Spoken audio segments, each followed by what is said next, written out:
करेले को घी में तले या शक्कर में घोले, वो फिर भी कड़वा का ही कड़वा ही रहता है। ये कहावत कांग्रेस पर सटीक लागू होती है। मोदी का कांग्रेस और सपा पर हमला, बताया फ्लॉप फिल्म होगी फिर से रिलीज। 2017 के यूपी चुनावों में भाजपा ने भारी जीत दर्ज की थी, जबकि सपा कांग्रेस गठबंधन को करारी हार का सामना करना पड़ा था। क्या इतिहास खुद को दोहराएगा? क्या कांग्रेस और समाजवादी पार्टी का गठबंधन यूपी विधानसभा चुनावों में सफल हो पाएगा? क्या इतिहास खुद को दोहराएगा या इस कहानी का एक अलग अंजाम होगा? जानेंगे सब कुछ, बने रहिए हमारे साथ।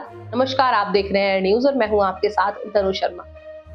प्रधानमंत्री नरेंद्र मोदी ने कांग्रेस के राहुल गांधी और समाजवादी पार्टी के अखिलेश यादव पर जमकर हमला बोला है। उन्होंने उनके चुनाव पूर्व गठबंधन को फ्लॉप फिल्म कहा है।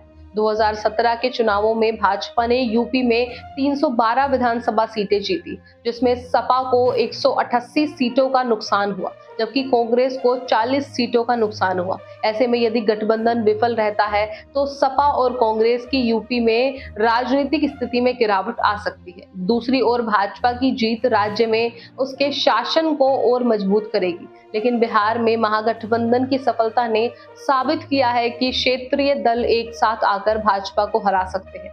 हालांकि कर्नाटक में कांग्रेस जेडीएस गठबंधन की विफलता भी इसका एक उदाहरण है कि गठबंधन हमेशा कामयाब नहीं होते।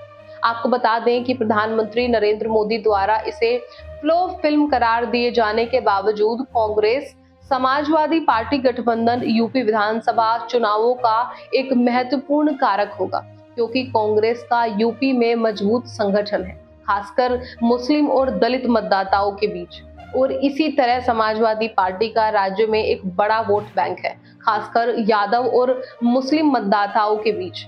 इस तरह ये गठबंधन दो प्रमुख जातिगत समूहों यादवों और मुसलमानों को एक साथ लाता है, जो यूपी में एक मजबूत वोटिंग ब्लॉक बनाते हैं। बाकी इस गठबंधन का सबसे बड़ा एक विवाद है जो इन्हें इन चुनावों में सकारात्मक परिणामों से वंचित कर सकता है।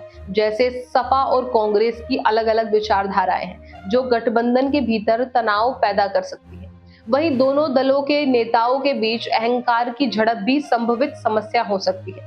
वहीं इस गठबंधन को बहुजन समाज पार्टी यानी कि बसपा और असदुद्दीन ओवैसी की ऑल इंडिया मजलिस-ए-इत्तेहादुल मुस्लिमीन यानी कि AIMIFAM जैसे अन्य दलों की चुनौती का सामना करना पड़ रहा है। बाकी अगर ये गठबंधन अपनी कमजोरियों को दूर करने और एकजुट रहने में सफल होता है तो यह भाजपा के लिए एक गंभीर चुनौती पेश कर सकता है।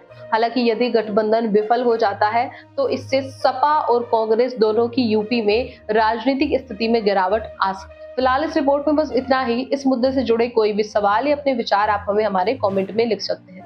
फिलहाल मैं तनु शर्मा आपसे विदा लेती हूँ, फिर मिलती हूँ एक नई अपडेट के साथ। तब तक के लिए आप देखते रहिए एयर न्यूज। नमस्कार।